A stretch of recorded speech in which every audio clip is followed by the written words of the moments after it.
The Weekly Harvest, an in-depth look at the Brandon Wheat Kings and the WHL. Boschman trying to come up with it for Allison. Here's Allison right in front. He scores! Brandon Junior Hockey fans, you've waited 2 decades for this. In the league's 50th anniversary, your Wheat Kings are the champions. Hey, thanks for tuning in. It is episode 37 of the Weekly Harvest podcast, brought to you by Coors Light, the official beer of the Brandon Wheat Kings. My name is Chris Falko, Director of Game Day Operations and Community Relations with the Brandon Wheat Kings. Brandon, Crowe, and myself, we are on this week's episode. You're going to hear just me right now off the top. And in typical fashion as of late, if it's not one thing, it's another. In the middle of our interview, all of a sudden, my microphone started making a weird noise. We didn't hear this while it was happening, only after it was all said and done. So we're going to go right into the interview. You're not going to hear me and Crowe talk much to each other this week. Next week, we're going to get this sorted out. Wanted to explain right into it this week with our special guest from Sportsnet, Sam Cosentino. And my mic, it's working again. So hopefully we got this figured out, but you'll hear what I mean about halfway through. Everybody else sounds great. Just, you lose these golden pipes. Courtesy of Coors Light, the official beer of the Brandon Wheat Kings, our guest this week on the Weekly Harvest. We're going back down to Sportsnet Studios to find one of the most knowledgeable guys when it comes to junior hockey. You see him, you hear him, you read him all over Sportsnet. He's Sam Cosentino. And Sam, I joked before we clicked record that it's been a while since you've probably thought and or talked about the Brandon Wheat Kings, aside from maybe Braden Schneider and the World Juniors. But when was the last time that you were in a Western Hockey League building? Can you remember? Oh, boy. Well, it's going to be close to a year for sure. So, the exact date. I remember kind of our last game. We were in Windsor, Ontario. So that's either a short flight or about a 3.5 hour drive from where I live. And I remember my partner, RJ Broadhead, and I going into the coach's office there, Trevor Letowski. And, we went to go and say hi to him. And RJ was kind of all over this COVID thing long before we were cognizant of it, but really didn't think a whole lot about it. But his wife works in the news department for 680 News, which is the news station here in town, the Rogers news station. And so he was kind of privy to what was going on. And RJ was like, "Nah, I'm not going to shake your hand. It'll be a fist pump and that's it." And, was keeping distance and doing all of those things. And I remember I was going to fly home the next morning. We had one of the guys in our crew, Greg Hood, who I was working with. And I said, "Hey, I know you drove. Is there any way maybe right after the game you just drive me home?" So, in fact, I was taking a small break to go and visit my family in Florida for 3 days in between games. And I got home and I got in the plane the next day. And 2 days later, we're like scrambling to get back home because we actually arrived home. I think it was maybe 10 hours after the mandatory 14-day quarantine was put in place. So that's how tightly everything worked for us. And so my recollections of really anything before that are kind of nil. It's been one big numbing pain ever since not being able to get into a rink and trying to work remotely. So yeah, I'm looking forward to the time when we get back into a Western Hockey League rink. And for us, as you know, it doesn't matter. It could be, Swift Current, Brandon, Winnipeg, Portland. I've been to Portland before, Everett. We'd be happy, Kamloops, Kelowna to really go anywhere at this point. You're right. It was an absolute whirlwind when everything came to a stop, and now it's hard to believe that it's been at that stop for this amount of time. Good news from the WHL on Friday announcing that at least they have the intentions going forward to have some semblance of a season. How important is that, Sam, do you think, really, for the development of junior hockey to go forward in these conditions, trying their best when everything else is still shutting down? Well, it's been a real challenge because if you sit there and you look at the league, is obviously the number one thing you're balancing is player and staff and coach safety and that sort of stuff. But you're also looking and saw the AJ played some games and the SJ's thinking about going back and the BCHL was going and you're looking at the USHL and they've been working around a schedule and you get the Quebec League going. So you're thinking to yourself, well, these other leagues are going and giving their players an opportunity to develop. But really what it comes down to is that fine line. You want to provide the place for development, but you want that to be a safe place for your players and probably more sensitive than maybe they would have been, 5 or 6 years ago with all the lawsuits, unfortunately, that have been levied against the CHL have obviously made things a lot more sensitive. And I don't mean that in a way to say that if it were 5 years ago, we just ran everyone back in a rink and say, go get them. But I do think that, that player safety has become more front of mind maybe than it ever has as a result of those things. So I think it's a situation where, you kind of owe it to your players to give them that opportunity to develop. For many of them, the late 02s and the 03s, their opportunity to be in their first year draft eligibility is a huge thing. But by the same token, man, you'd be in tough in some some of the provinces when you look in Alberta and what's going on there. Even in Manitoba, there going back a week or so ago, things were pretty rough. So you do have to take those things into consideration, no question. And that's been a real tough balance for Ron Robinson to try, and the Board of Governors really to try and achieve. And not only is it, the Western Hockey League development and potential NHL and professional prospects, but, I live in a small town of Verdun, just outside of Brandon, and, minor hockey's huge here. You look tonight, it's a big night in Verdun because Wyatt Kalnick is getting a shot with Chicago in their inter-squad game. And, that's a big thing. And minor hockey plays such an important role in these small towns. But when you look at the kind of the fall down domino effect, you don't play for a year at 17 or 18, you're probably not going to lose a whole lot of skill. You might have to knock some rust off, but you'll get right back at it. But looking down the line, right down to, the younger kids, what do you think the long-term effects are going to be of these kids not playing in a competitive game for almost a full year?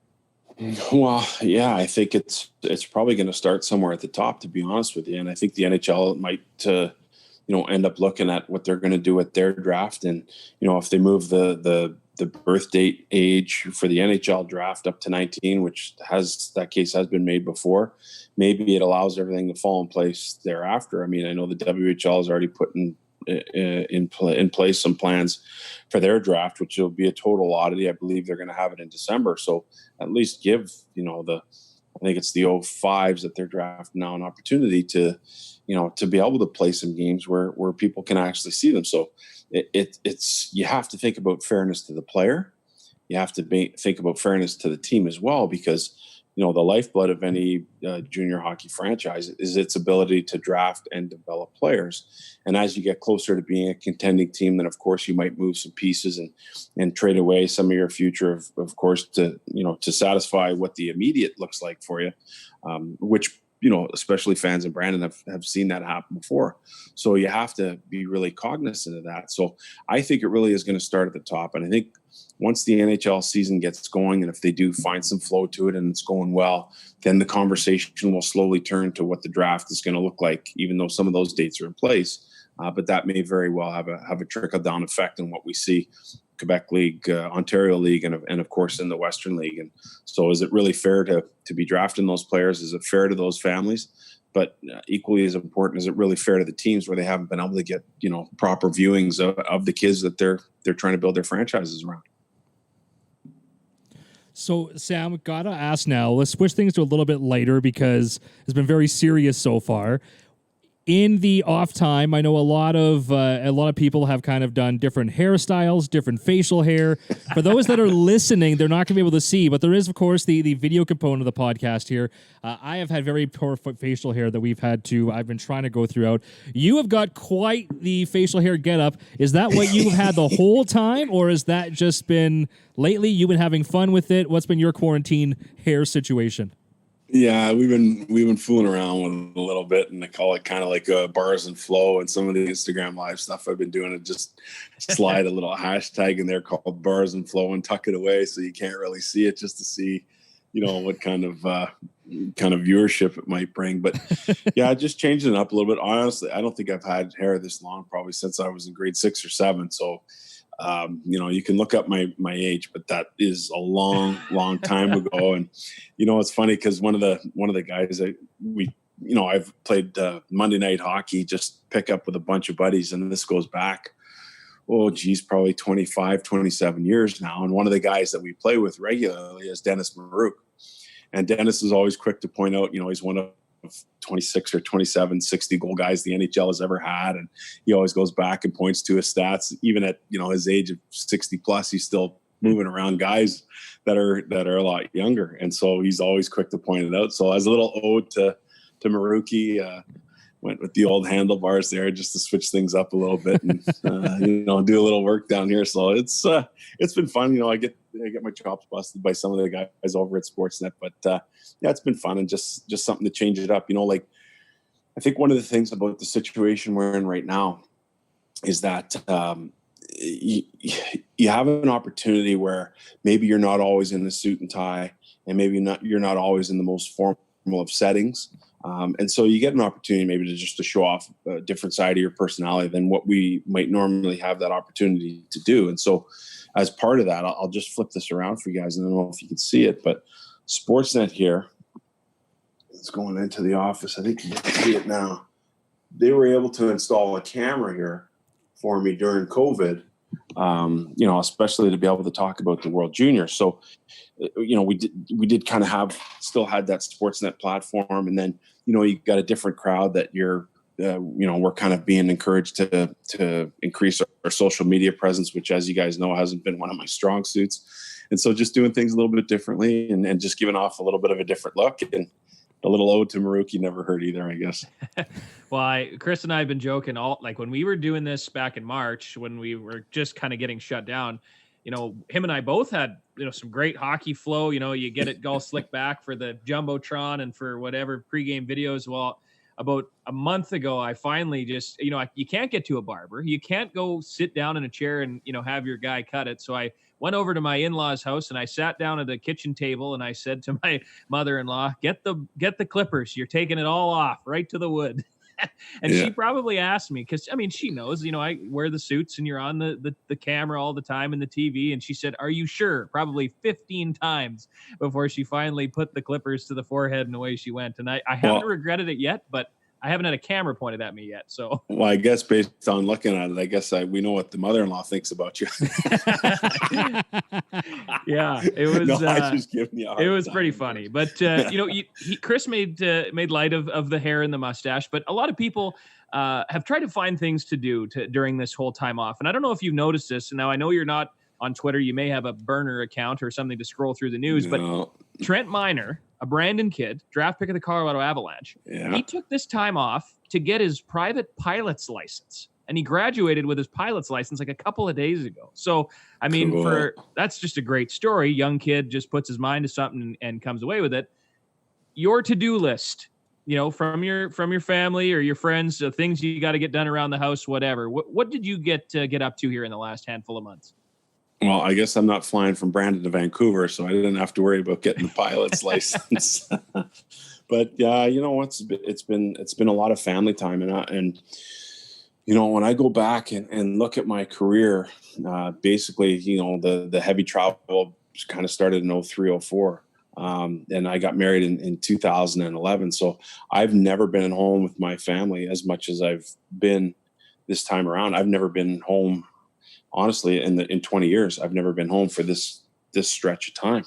So that it's been, in some ways it's been challenging. I miss going to places, whether it's, it's Brandon Swift Current across the country. That's one of the best parts of the job that we have, is you kind of get to see these little subcultures, and you get to see what the teams mean in their respective towns. And, you get a real sense of what the fabric of junior hockey is like right across the country. So, it's sucked not to have some of that opportunity, but on the flip side of that, it's really given me time. I have young kids.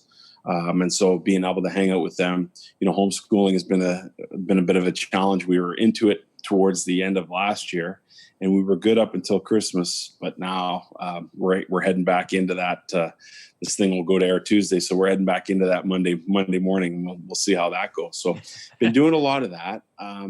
Just been trying to stay focused on the draft and really stay focused on the job. So, the World Junior thing was a lot of work because there was, you'd have Zoom calls 2 or 3 times a day, depending on, if they were in camp or if they were, once they got into the Edmonton bubble.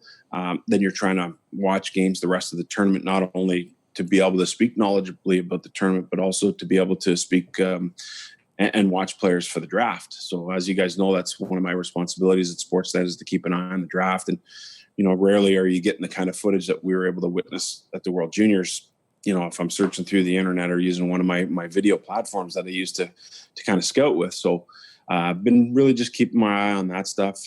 Been trying to work on a project, get the house back in order. With young kids, they grow out of clothes quick and they go through toys quick. And so we're trying to do that, and trying to catch up with some friends, be it through Zoom or through social media or just through simple phone calls. So it's been enough stuff to keep us busy with the kids, but that's been where most of the time's been directed. Obviously trying to find creative ways to feed them and cook at home and try and get them involved in some cooking and some baking stuff, and trying to get out in the snow whenever possible, and get outdoors whenever possible. But really, I haven't taken a Trent Miner-like approach to what's happened in the Zoom. It's just kind of keeping on really, and doing it in a little bit of a different way, stationed here at home. I don't know if you've seen it, but there's a great meme. It's Maury Povich, and it says something along the lines of, if I only had a couple of weeks at home alone, I'd really get my house in order. And quarantine determined that was a lie. Right. So that was kind of also what it is like around here, Sam. So I completely hear you. Looking forward also, just getting back to the rink, just to, for the hockey, but, just to see everybody again. It's been a whole lot of the Zoom calls. That is, it's really impressive, though, the fact that all that, is happening in Edmonton, and you're able to do all that from where we're looking at, right now. Like, you have the camera set up, you have the meetings, an incredible amount of technology on the broadcasting side, and to put it on, like, let alone from the hockey and everything in the rink I'm talking, just everything has just been so technical now, and bringing it into everybody's homes has just been amazing to see. It has been, Chris. And you know what? On one hand, it's good that we're still able to do the jobs that we're tasked with doing. And I appreciate that, because it's kept me gainfully employed. On the flip side of that, you never want that precedent to be set, because in my opinion, as you guys know, you're calling games. There's not like being live at the rink, talking to people, getting your notes done, talking to scouts, talking to whoever might be in the rink. That's where our jobs are differentiated. The guys who and the women who are really good at it are doing their homework right up until puck drop.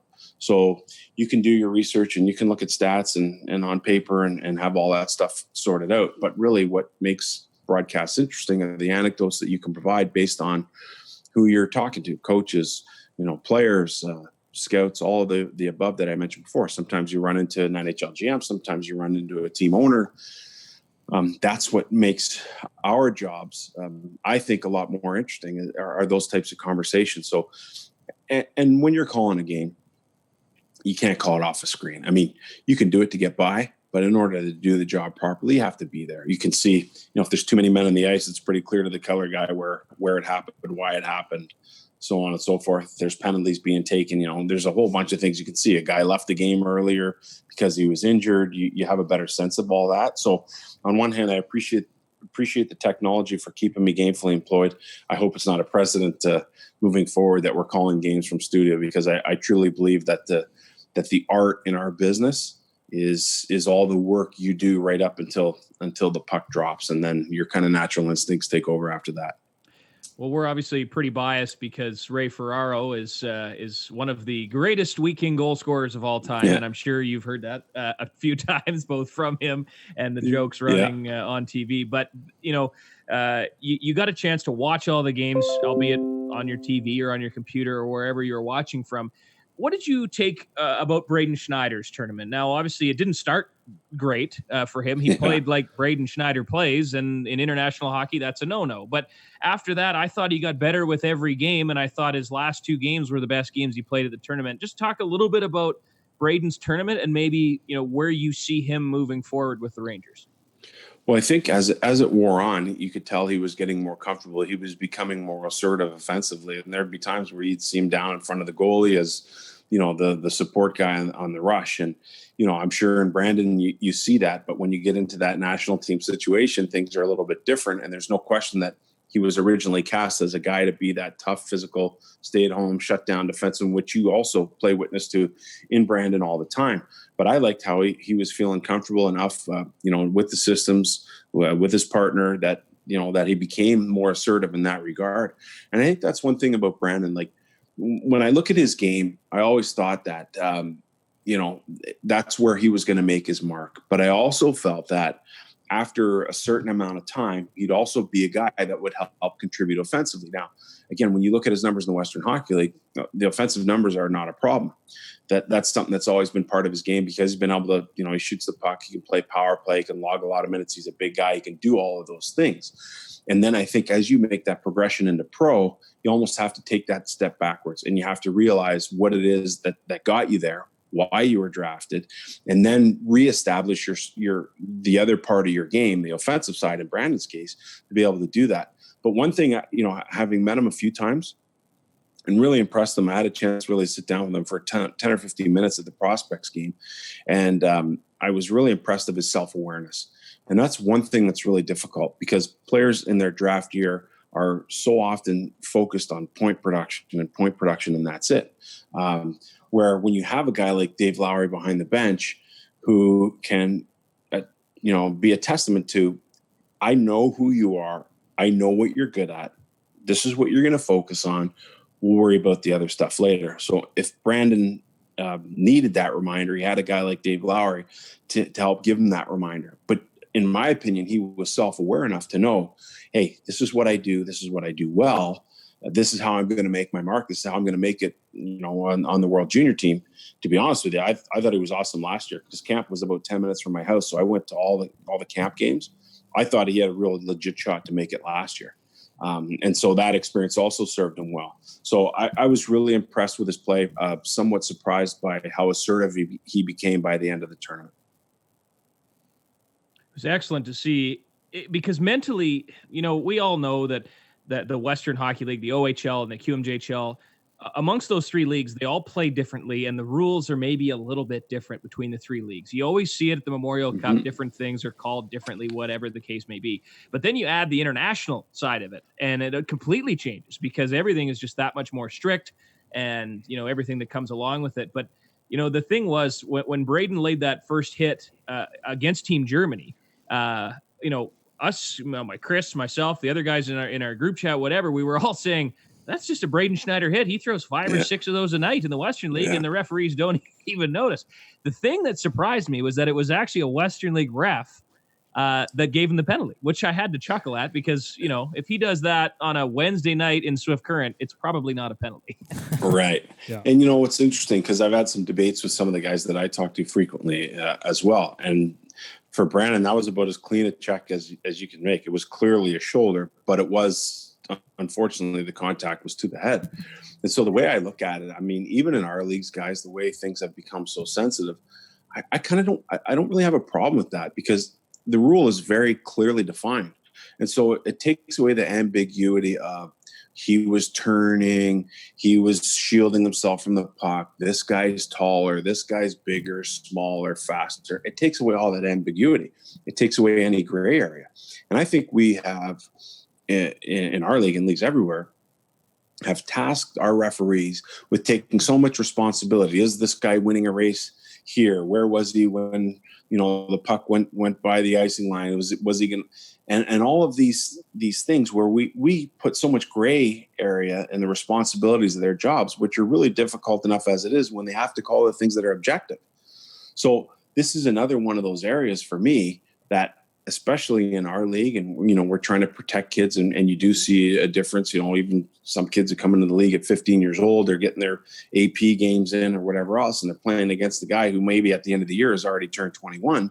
That's a big difference in age. And so in order to protect the players, and there's probably not a lot of Western Hockey League fans that are going to like me saying this, but I kind of like the rule that it takes away all ambiguity, whether you're big or small or used your shoulder, whatever you used. If you hit the head, you're going to serve a penalty. Now, maybe the penalty of a 2-10 is a little harsh. And then obviously the game that came after that, the game misconduct, and in his case, the game.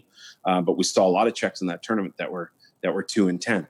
So again, I don't really necessarily have a problem with it. I know for Brandon, he has to play that way. That's his calling card, and he's going to be asked to play that way, in the National Hockey League, and he should be playing that way in the National Hockey League. But I think at our level, it's a little bit different when you're talking about kids and minors and so on and so forth. In the NHL, when it's your bread and butter and it's your livelihood, I think it's a different story, and I do think that the responsibility, the players is a lot different as well. It just shows the impact after, probably the years of Rock'em Sock'em videos and Scott Stevens highlight hits. It just kind of it's that ingrained, old school defender that you just don't see anymore. That's just kind of what he tries to be. And yeah, you're right. Until I guess the NHL, though, you got to kind of watch just how Stevens you can really get away with being. Well, you have to think about how many players are actually going to play in the National Hockey League. And that percentage is so few. So when it gets to our league, what's the percentage of players that get drafted into the NHL? What's the percentage of those players that actually play one NHL game? And then the percentage of players of what you would consider a career playing, most analytics looks at 200 games as an NHL career.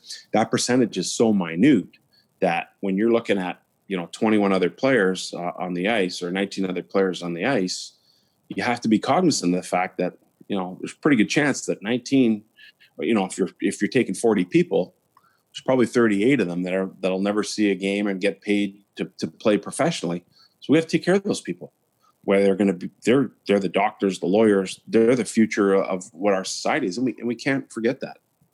It certainly is a different way of looking at it. And I think, although Brandon fans, especially because, they were used to Chris Dingman and Jordan Tutu, they might be a little opposed to it, but when you break it down that way, it certainly makes sense. And one thing too, that, I liked about that, that situation Braden was in was a lot of guys, you're on the big stage. That's your first shift, second shift of the game. That happens, you're getting suspended. That could have rattled a kid to the core, to the point where he doesn't show up again. And I think that if you're the New York Rangers, you have to be quite happy with the way that he responded to that. I want to touch a little bit, get away from Schneider and touch a little bit on another guy that probably had an opportunity to make the team, or at least would have been given a good chance to try and vie for a spot in Ridley Gregg, a guy I know you speak very highly of, in his draft with the Ottawa Senators back in whatever that was, October.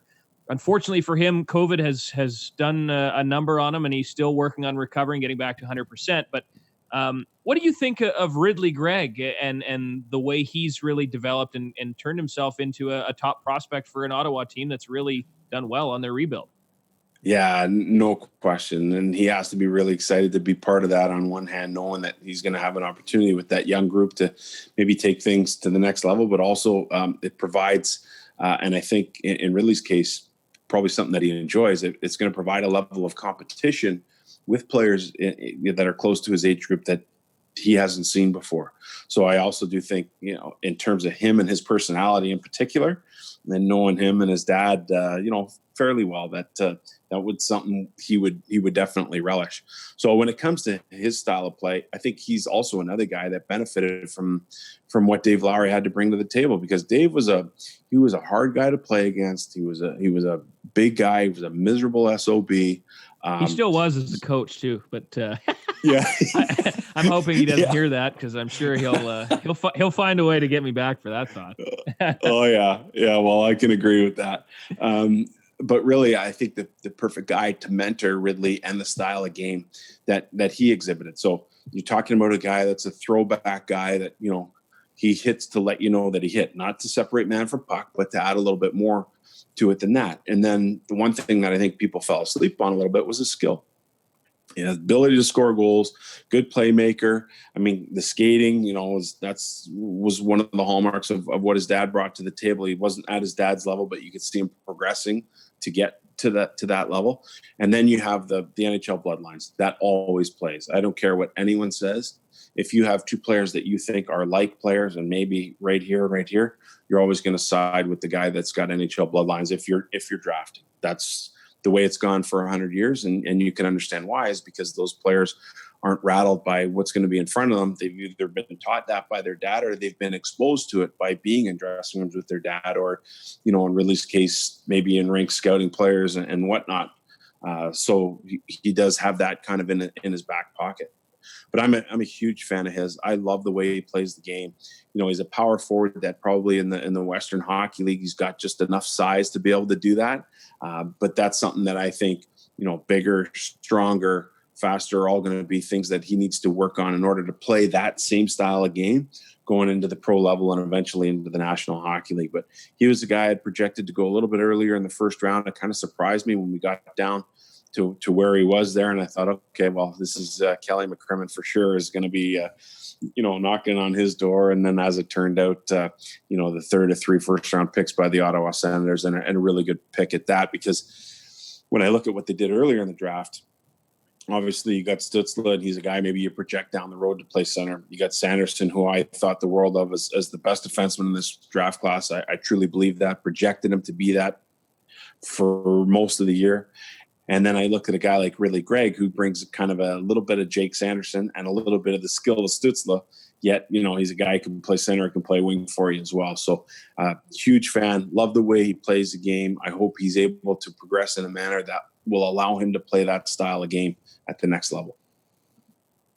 He's also one of those guys, too, that when he rides the line, he can be a little bit aggressive, or he can pull a little bit back, and also great for that. And just going back with a thought, just a few minutes, because we have talked about this on the podcast like way back when. But for those who haven't listened, to like the early episodes, we actually even had some of those former Wheat Kings on who went on to do other of course non-hockey careers, which we haven't done that in a while, Crowe, but we should probably do that again, because we're very proud of the fact that every one of the players who plays in the WHL, that they are eligible to use that year of education at any Canadian university, college, which the majority of our players, that's where where they go. They go on to further their education, and from there, Sam, like even here locally, we got lawyers, we got doctors, we got politicians, if you want to count them into a better category. But we got some very respected professions plus politicians, coming out of the Wheat King organization.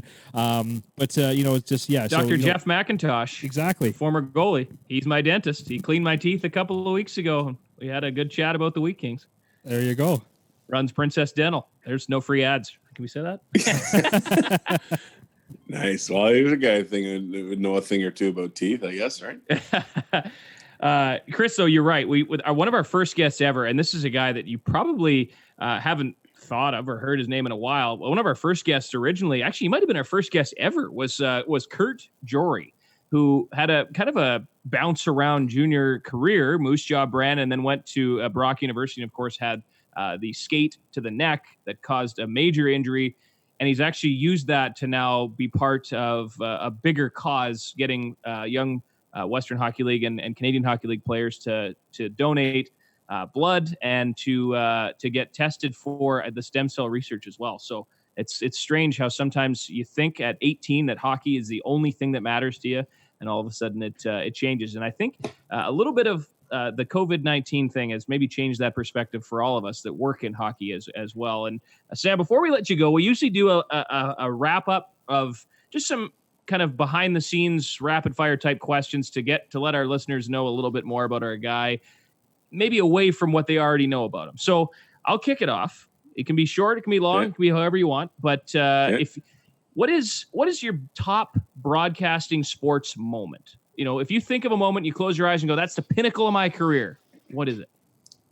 Oh man, That's a tough question, because my first Memorial Cup in Moncton in 2006 was really special. I mean, that, and then, having gone on and done 13 more since that time, the first one was really special. And it was kind of cool because we had Dick Todd, who's a legendary coach with the Peterborough Petes, Teddy Nolan, who'd done a lot of things with the Sault Ste. Marie Greyhounds back-to-back in 92, 93. He was coaching Moncton. You had Patrick Waugh, who took over as owner of that team very early in the season. And then you had Don Hay, with all of his Memorial Cup experience going back to the Kamloops days. And so you had four legendary coaches. But, I grew up in baseball.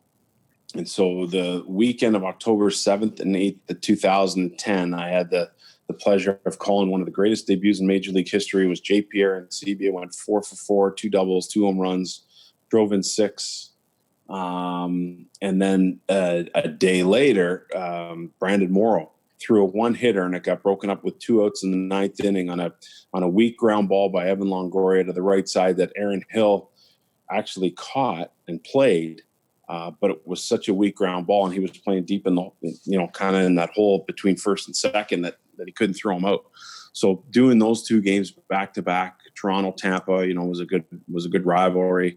It was, my lone season of calling Blue Jays baseball. I grew up working in that organization. So, those were 2 pretty key moments, but you're asking me for one, but it was that weekend. It just kind of came where both of those things happened, and I had the opportunity to call them. So that was pretty cool. And I guess if I had to throw one more in the last game for the Montreal Expos at Olympic Stadium, was kind of, that was one of the most odd and bizarre things that I'll never forget, with fans throwing golf balls in the field and Frank Robinson having to come out and tell the fans to stop, and just thinking about how sad it was for the people of Montreal that they were losing their team. So those would be like a few moments that really jump out at me. So sorry you asked for one, but no, I forgot you did baseball. But now that you say that, and you mentioned Aaron Hill, it takes me back. John McDonald and Aaron Hill up the middle. Like, that's when I first became a Blue Jay fan. And now that I think about it, you were behind the mic for a number of those games. So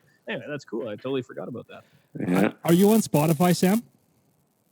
No. Okay, I was going to ask about who are your top Spotify Wrapped artists of the year. Maybe you can just tell us, if you were to be on a streaming service or listen to a lot of music, who would be like your top artist that you listened to this past year?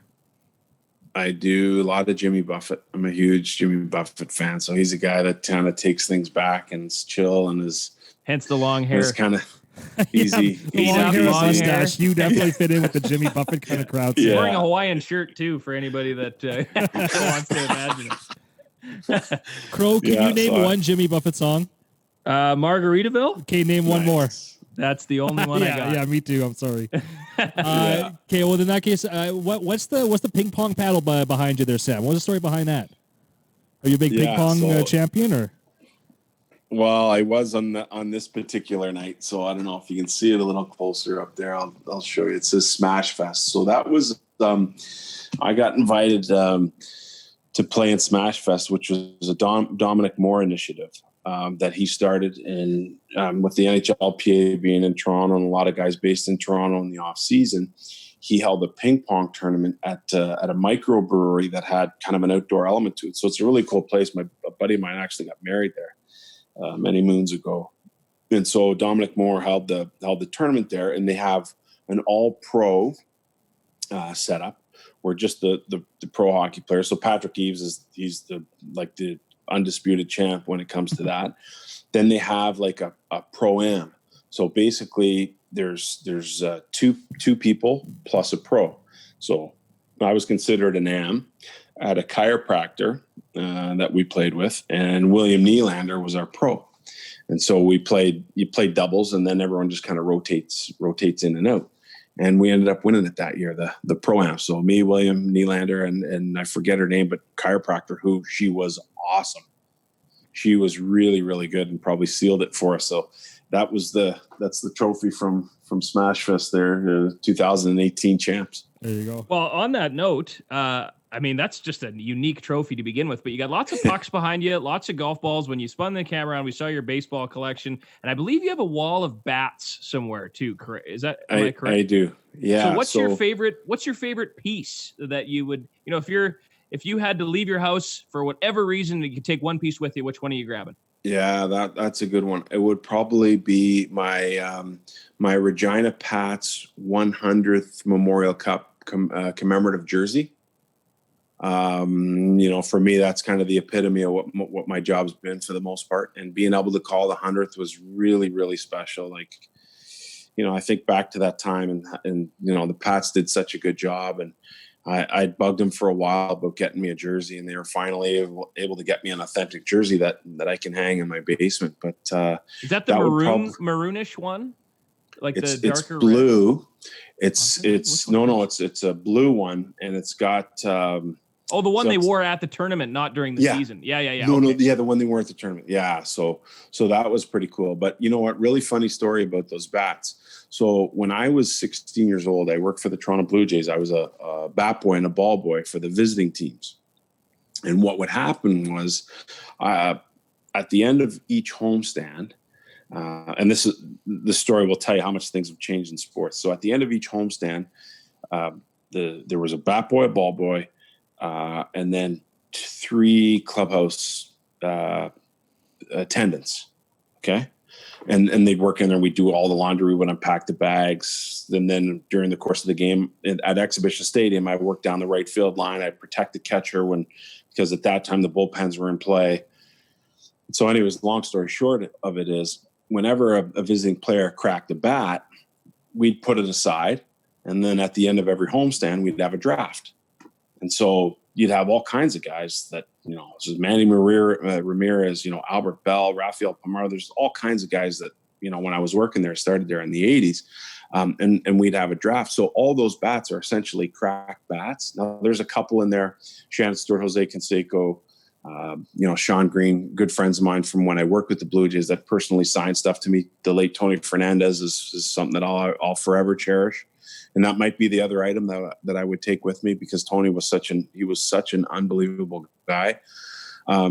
So that's how that bat collection came about. And I tried to build some racking around the basement there with the jerseys up top and then the bats down there in the bottom. But those are, for the most part, they're all game used cracked bats from a wide assortment of players, from Ron Washington to Albert Bell and so on. So that's what that stuff is.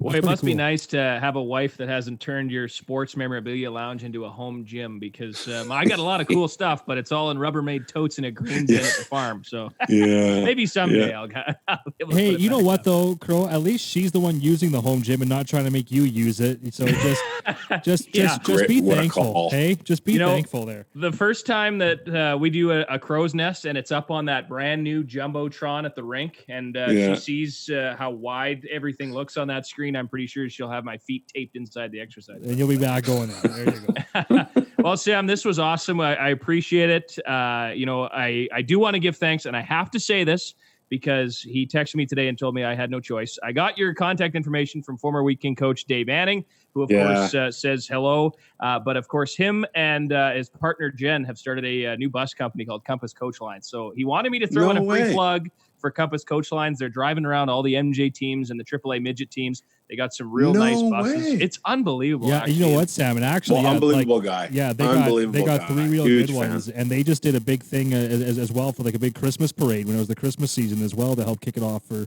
doing some charity work. And DA still doing some good stuff around Brandon.